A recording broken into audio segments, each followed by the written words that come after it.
Hey everyone, it's Jacob from Martin's Woodworking, and welcome back to the channel.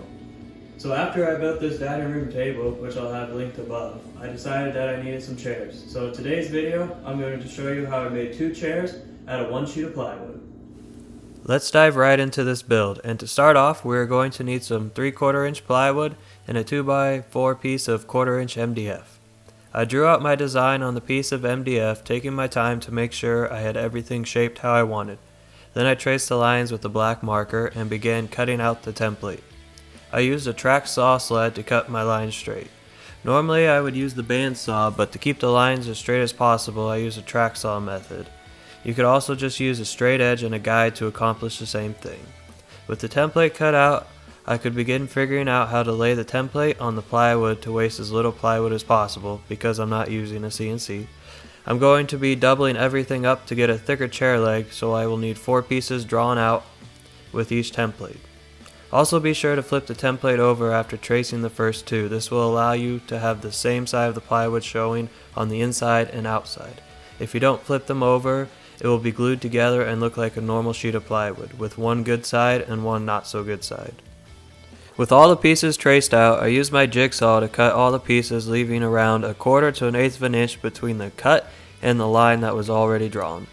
I'm doing this because I still need to glue the pieces together, and that will give me some room for error during the glue up. I will also use a flush trim bit to get everything perfect, so the extra overhang is just fine.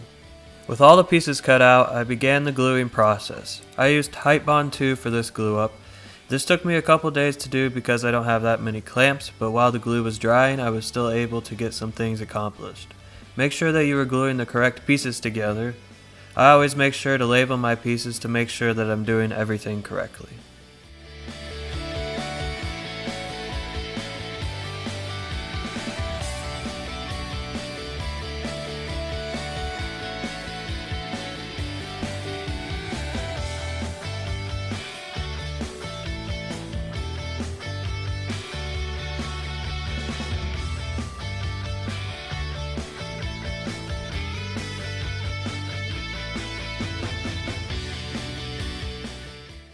Now let's move on to something I never thought I would do, upholstery.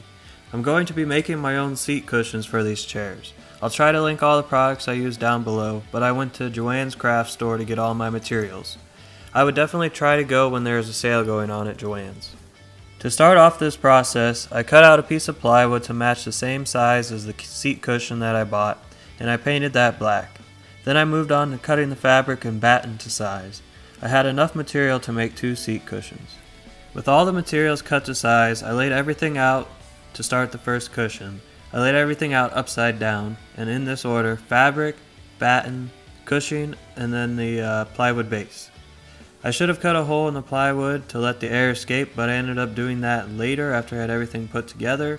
I'm also going to link a video on how to do this because they can explain this way better than I can. So let's get back to the woodworking part and I can explain that for you.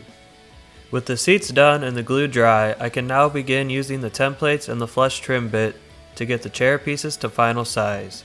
I used double-sided tape to hold the template to the pieces and clamps to hold the pieces to the table as I used a router to trim off the excess material. I needed to use 2 different bits for this because the bits that I had are not long enough to cut everything at once.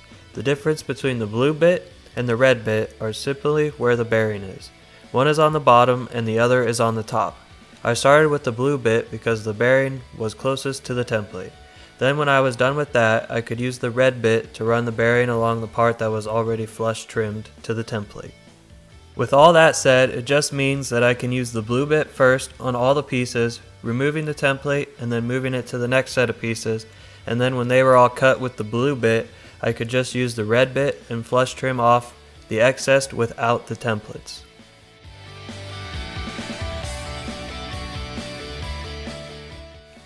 After all the pieces were done being shaped with the router and the flush trim bit, I needed to attach the 2 pieces back together, and I decided to do this using dowels.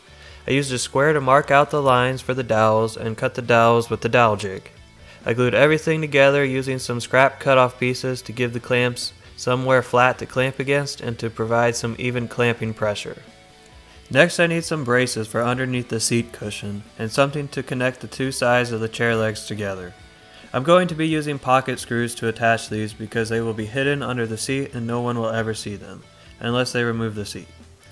But I'm making sure that the better side of the plywood is visible, and that the side that's not so good is the part that I drill the pocket holes into. This is an important step to make sure everything is square and to make sure you have a chair that doesn't rock back and forth on level ground. After the dry assembly, I took everything apart and sanded everything down, rounding over the corners to make sure they were soft to the touch. With everything sanded, I reattached the brackets that hold the seat cushion and attached the seat back with glue. I didn't want to use pocket holes on the seat back because it would be visible, so I just used some wood glue. This will be a good test to see how strong a small amount of wood glue is over time. With everything put together, I did some light touch-up sanding and then wiped away as much dust as possible. I'm going to keep the natural color of the plywood, so I just applied 3 coats of water-based polyurethane to the chair for my finish. I'm pretty excited with how my first ever chair build went. I think the light wood complements the walnut dining room table that I built. If you are liking what you see on my channel, please consider hitting that subscribe button or giving me a thumbs up. It helps me out and makes me want to keep making videos for everyone to enjoy. I'll see you next time on the next build. Thanks for watching.